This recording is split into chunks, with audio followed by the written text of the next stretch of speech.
ગંગાજી ધરતી પર મળે છે. આ મને વાત બહુ ગમે.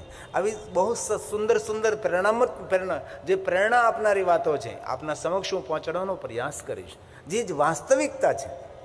અને કાલ્પનિક દુનિયામાં જીવવાનો કોઈ અધિકાર નથી. કાલ્પનિક દુનિયામાં જીવવાથી કલ્પના પૂર્ણ નથી થતી. જીવનની વાસ્તવિકતાનો માણસે સ્વીકાર કરવો જોઈએ. ચુંચુલાજી ભગવાન મહાદેવને યાદ કરે છે. આ વૃદ્ધાવસ્થા છે, જીવનનો અસ્તિત્વ થવાનો છે, એ તો ચોક્કસપણે, એ તો કાંઈ નવી વાત છે જ નહીં.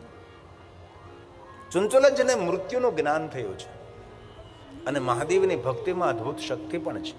જે કોઈ શિવ ભક્તિ કરે છે તેને મૃત્યુનો ભય જતો રહે છે. અને જીવનનો મોટામાં મોટો કોઈ ભય હોય તો મૃત્યુનો જ ભય છે ને. કોઈ પણ માણસને ભય લાગે છે મરવાનો, આ મૃત્યુનો ભય ચુંચુલાનો જતો રહ્યો છે અને મૃત્યુનું જ્ઞાન થયું છે કે મારું નજદીકમાં હવે મૃત્યુ છે. દિન રાત ભગવાન મહાદેવને યાદ કરવા લાગે, શિવજીને યાદ કરે છે. અને ચુંચુલાજીને થયું કે હવે મૃત્યુ નિકટ છે, હવે મારે અન્ય વૃત્તિ ન કરવી જોઈએ. સુંદર દીપને પ્રજ્વલિત કર્યો ચુંચુલાજી અને ભગવાન શિવજીની આગળ ક્ષમા માગવા લાગે છે. ભગવાન, જીવનમાં બહુ જ પાપ કર્મો કર્યા છે, પણ મહાદેવ તારી કથા સાંભળી અને કથાનું શ્રવણ કરવા માત્રથી મારું જીવન પરિવર્તન થયું છે. ભગવાન, મને તારી કથા સાંભળવાથી તારી ભક્તિ મળે છે. ભગવાન શિવજીને આગળ ક્ષમા માગે છે ચુંચુલાજી અને ભગવાન મહાદેવની સુંદર સ્તુતિ કરે છે. ચુંચુલાજી ભગવાન શિવને કહે છે, દેવ દેવ મહાદેવ શરણાગત વત્સલ. ભગવાન શિવને કહ્યું તમારા શરણે જે આવે છે તેને તમે આદર આપો છો. ભગવાન, તેને તમે વાત્સલ્ય કરો છો. માં જે પોતાના દીકરાને પ્રેમ કર્યો એવો ભગવાન મહાદેવ તમારા ભક્તોને તમે પ્રેમ કરો છો. તાજું જન્મેલું વાસરડું, ગાય માતા જેટલો પોતાના વાસરડાને પ્રેમ કરે છે, વાત્સલ્ય કરે છે, એટલું વાત્સલ્ય મહાદેવ તમારા ભક્તોને તમે કરનારા છો. કેવી સુંદર વાત છે. ભગવાન શિવજી વાત્સલ્ય કરે છે. હે દેવદેવ મહાદેવ, તમે દેવ નથી, વિશ્વના દરેક દેવતાઓના ઈષ્ટદેવ તમે ભગવાન મહાદેવ છો. આવી સુંદર ભગવાન શિવની સ્તુતિ કરી છે. દેવ દેવ મહાદેવ શરણાગત વત્સલ દીન બંધુ સ્વમીશાનો ભક્ત રક્ષા કર સદા. ભક્ત રક્ષા કર સદા. અનેક ભક્તોની રક્ષા કરી છે ભગવાન, તમે મારી પણ રક્ષા કરજો.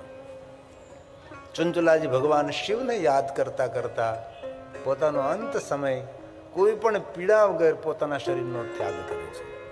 અને મહાદેવની ભક્તિમાં વિશેષ કોઈ શક્તિ હોય તો જે મહાદેવની ભક્તિ કરે છે તેને મૃત્યુની પીડા ભોગવવી પડતી નથી. આવું શિવ મહાપડ ગ્રંથમાં કહ્યું છે. અને જે કંઈ હું અહીંથી આપના સમક્ષ કહેવાનો પ્રયાસ કરું છું એ શિવ મહાપડ સંમત તમને વાત કરવાનો પ્રયાસ કરું છું. હું એક શિક્ષકનું કામ કરું છું, જે શિવ મહાપડ ગ્રંથમાંથી આચાર્યોની પાસેથી ભણ્યા છે એ તમારી સામે પ્રસ્તુત કરવાનું હું કામ કરું છું. આ જે કાંઈ બોલું છું એ શિવ મહાપડ ગ્રંથનું છે અને ભગવાન મહર્ષિ વેદવ્યાસજીનો પ્રસાદ છે.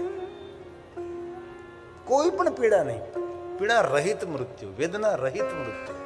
અને ભગવાન શિવજી માટે આપણે સૌ બોલીએ છીએ, મૃત્યુંજય મહાદેવ ત્રાહિ મામ શરણાગતમ જન્મ મૃત્યુ જરા વ્યાધિ પીડિતમ કર્મ બંધને. કર્મના બંધનોમાંથી મુક્ત કરનારા ભગવાન શંકર છે. બાકી કર્મની પીડા તો ભોગવી જ પડે. આપણે જેવા કર્મો કરીએ તેવા સુખ દુઃખના અનુભવો આપણને આપણા જીવનમાં થાય. પણ શિવ મહાપડ ગ્રંથમાં કહ્યું મહાદેવની જે ભક્તિ કરે છે એ કર્મના બંધનોમાંથી છૂટી જાય છે. તેથી ચુંચુલાજી કર્મના બંધનોમાંથી છૂટી ગયા. ક્યારે? ભગવાન શિવનું સ્મરણ કર્યું, ભગવાન મહાદેવનું અર્ચન કર્યું, ભગવાન શિવનું દર્શન કર્યું છે. અને ચુંચુલાજી ભગવાન શિવની ભક્તિ કરતા કરતા સુખપૂર્વક તેનું મૃત્યુ તો થવાનું જ છે. ભલે આપણે સ્વીકારવા તૈયાર નથી, આપણે માનવા તૈયાર નથી. કોઈના મરણમાં જાય તો આપણને એવું છે કે આપણે તો અમર જ છીએ, એ તો એનું મૃત્યુ થયું છે. પણ કોઈ દી વિચાર્યું કે આ જગ્યાએ આપણે પણ મરવાનું છે? શમશાન યાત્રામાં ગયા હોય અને શમશાનના લાકડા ખડકાતા હોય અને શમશાનની શૈયા પર જે માણસ સૂતો હોય, આપણે પણ એકવાર વિચારવું છે કે આ જગ્યાએ આપણે સૂવાનું છે. તો માણસ ઘણા બધા કામો કરતો અટકી જાય છે અને પોતાના જીવનને ઘણીવાર સાર્થક બનાવી શકે છે. પણ જ્યાં સુધી શમશાનમાં હોય ત્યાં સુધી ડાયો ડમરો હોય, શમશાનનો વૈરાગ્ય કહેવાય છે. શમશાનમાંથી બહાર નીકળે અને સ્નાન કરી લે, હતો ત્યાંનો ત્યાં, એમાં કોઈ ફરક, કોઈ બદલાવ આવતો નથી. જીવનનું બહુ જ મૂલ્ય છે, જીવન બહુ મૂલ્યવાન છે. જીવનની એક એક પલને સમજવી જોઈએ. આ 3 કલાક આપણે સમય વેસ્ટ નથી કરતા, સમયને બેસ્ટ બનાવવાનું કામ કરીએ છીએ. ઘણા લોકો એમ કે કથા સાંભળીને સમયનો વેસ્ટ કરીએ. વેસ્ટ નહીં, આપણા સમયને બેસ્ટ બનાવીએ છીએ. આપણે આપણા જીવનની પળોને જાણવાનો પ્રયાસ કરીએ છીએ. કથા એ નાણાંનો વ્યય નથી. નાણાંનો વ્યય તો બાલીજન લોકો કરે છે. નાણાંનો વ્યય તો ક્યાં ક્યાં આપણા છોકરાઓ પહોંચે ત્યાં નાણાંનો વ્યય કરે છે. કથા એ નાણાંનો વ્યય નથી, એ સમયનો બગાડ નથી. પણ ઘણા માણસોને ખબર નથી કે કથા વસ્તુ શું છે. કથા એ આધ્યાત્મિક મોટિવેશન છે. જીવનની એક એક પળનો ઉપયોગ કરતો થઈ જાય, માણસ થનગનતો થઈ જાય, માણસ ચાલતો થઈ જાય, એમ નહીં, માણસ દોડતો થઈ જાય છે. માણસને ઝઘડવામાં આવે છે. ભલે કથામાં ઊંઘી જાય, એનો વાંધો નથી, પણ ખરેખર કથા એ માણસને ઝઘડવાનું કામ કરે છે. તેથી જીવનમાં આવા કાર્યો કરવા જોઈએ. અને બહુ ઓછા માણસો હોય છે પોતે કથાનું આયોજન કરી શકતા તો નથી, પણ જે કથા કરતા હોય તેને પણ રોકવાનું કામ કરતા હોય. પણ એટલું જરૂર યાદ રાખજો, આંગણે આંગણે દીકરાના લગ્ન થાય છે, આંગણે આંગણે દીકરીઓના લગ્ન થાય છે. કેટલાના આંગણે કેવા લગ્ન છે, કેટલા રૂપિયાની પત્રિકા હતી, કોઈ યાદ નથી રાખ્યું. પણ આ ભગવાનની કથા જેને જેને કરી છે, દુનિયા તેને યાદ કરે છે. પ્રભુનું કાર્ય કરવું જ જોઈએ. આપણી સંસ્કૃતિ છે, આપણી પરંપરા, ઋષિમુનિઓની પરંપરા અને આપણા પૂર્વજોની આ પરંપરા છે. તેથી મારા જજમાનના બહુ વખાણ નથી કરતો હું, અને વખાણ કરવા સારું પણ ન લાગે ને. પણ જે કાં આપણને 9 દિવસ લાભ મળ્યો છે એ ફક્ત ને ફક્ત ચંદુભાઈ ગજેરાના પુણ્યના ફલ સ્વરૂપે આપણને લાભ મળવાનો છે. અને પ્રભુ કાર્યની અંદર આપણું કમાયેલું ધન ખર્ચ કરવું, ધન અર્પણ કરવું, એનાથી મોટો યજ્ઞ કયો કહેવાય ભાઈ?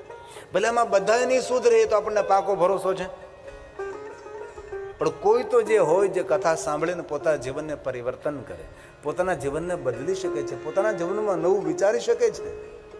તેથી કથા એ યજ્ઞ છે. યજ્ઞોનો પણ યજ્ઞ કથા. કથા એ પૂજા છે, કથા એ સાધના છે, કથા અનુષ્ઠાન છે, કથા એ ઉપાસના છે. તેથી જીવનમાં ભગવાને આપણને કઈ સારા દિવસો આપ્યો તો સારા કામો કરવા છે. આ જીવનને ઉજ્જવળ બનાવવા માટેનું સુંદર માર્ગદર્શન એ ભગવાનની કથા છે. અમારું સુંદર એક અમે કીર્તન બનાવ્યું છે, આયા જો જગ મેં કર લે ભલા. આપણને જીવન મળ્યું છે તેવા કામો આપણે કરેલી, જેથી કરી સમાજ અને દુનિયા આપણને ગૌરવથી યાદ કરે. જીવન પર્યંત સંચોલાએ પાપ કર્મો કર્યા છે, પણ અંત સમયે ભગવાનની કથાનું શ્રવણ કરતા જીવનનું પરિવર્તન કર્યું છે. ભગવાન મહાદેવની પરમ ભક્ત બની પીડા રહિત જેનું મૃત્યુ તો થવાનું છે, પણ કઈ રીતે થાય એ બહુ મહત્વનું છે. અમારા ગામમાં એક બેચરભાઈ રામાણી હતા, આપણે લેવા પટેલ. તો દર સોમવારે અમારું જંગલમાં શિવાલય દર્શન કરવા આવે. એક પણ સોમવારે ચૂકે નહીં, વાવાઝોડું હોય, વરસાદ હોય, ગમે સ્થિતિ હોય, આવે. પવિત્ર 3 મહિનો આખો મહિનો આવે. હવે ગઢપણના ધર્મો પછી નિભાવવા બહુ અઘરા પડે છે. વયો વૃદ્ધ થયા તો પણ આવતા રહ્યા. શરીરમાં કોઈ રોગ નહીં. અને ભગવાન મહાદેવ જે પરમ ભક્તો હોય ને રોગ રહિત જ હોય. એના હાઈ બીપી હોય ને લોહી બીપી હોય. હાઈ બીપી કોને થાય? સંસારમાં જે હાય કર્યા કરે એના હાઈ બીપી થાય. નખમાં રોગ નહીં આ બાપાને, મોટી ઉંમરના દાદા. અને મહાદેવના પરમ ભક્ત રામાણી પરિવાર. અમારી બાજુમાં રામાણી પરિવારના જેટલા ખેતરો છે બધા શિવ ભક્ત ખરા, પણ બધાના કૂવામાં પાણી જતા રહે. પણ ભગવાન શિવની એવી કૃપાને રામાણી પરિવારના જેટલા કૂવા એમાં કોઈ પાણી ખાલી ન થાય.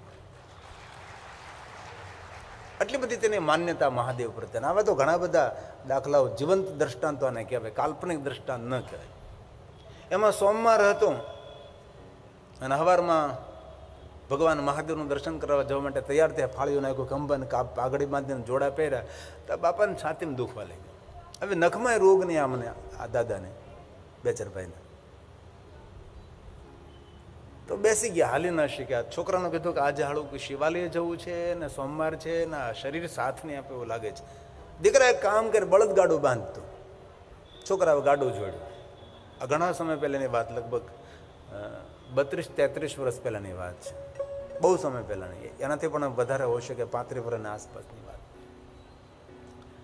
તો છોકરાઓ ગાડું બાંધ્યું. છોકરા બધા સંસ્કારી, ભગવાનના ભક્ત, એટલે બધા આખો પરિવાર. અને સંસ્કાર માણસને સુખ આપે, શાંતિ આપે. આપણા છોકરા માટે સંપત્તિ ભલે ઓછી ભેગી કરીએ, પણ આપણા છોકરાઓને ખૂબ ભગવાન પ્રત્યે, સત્સંગ પ્રત્યે તેને સંસ્કારિત બનાવવા બહુ મહત્વનું છે. ઘણા માણસો તેમાં નિષ્ફળ જાય. તો છોકરાઓ ડાયા એટલે તરત બળદગાડું બાંધ્યું ને એમાં કાંઈક પાથરું, દાદાને હુવડાવે ને ચાલો. કે બેચર બાપા કે જલ્દી ગાડું ચલાવો, કે મારે શિવાલય જવાનું જ મોડું થયું છે. છોકરાઓએ ગાડું ચલાવ્યું, ગાડામાં સૂતા. ગાડું ડેલાની બહાર જે નીકળે છે ત્યાં બાપાની આંખ શાંતિપૂર્વક બંધ થઈ ગઈ. પીડા રહિત મૃત્યુ, વેદના રહિત મૃત્યુ, પૂર્ણ આયુ ભોગવીને મૃત્યુ. પણ એ સોમવાર હતો, એ દાદા બળદગાડામાં સૂઈ, ભલે શિવાલય ન પહોંચ્યા, પણ મોટા શિવાલયનો દરવાજો તેને ખખડાવ્યો સોમવારના દિવસે. આ શિવ ભક્તિના પ્રમાણો છે બધા. અને તમે જુઓ, બીજા સોમવારે તેના ઘરના દાદીમાં બીજા સોમવારે પ્રેમપૂર્વક હેમખેમ શાંત થઈ ગયા. આને કહેવાય સપ્તપદીના કોલ. લગ્નમાં આપણે આપીએ ને કે અમે સાથે રહેશું, સાથે જીવશું.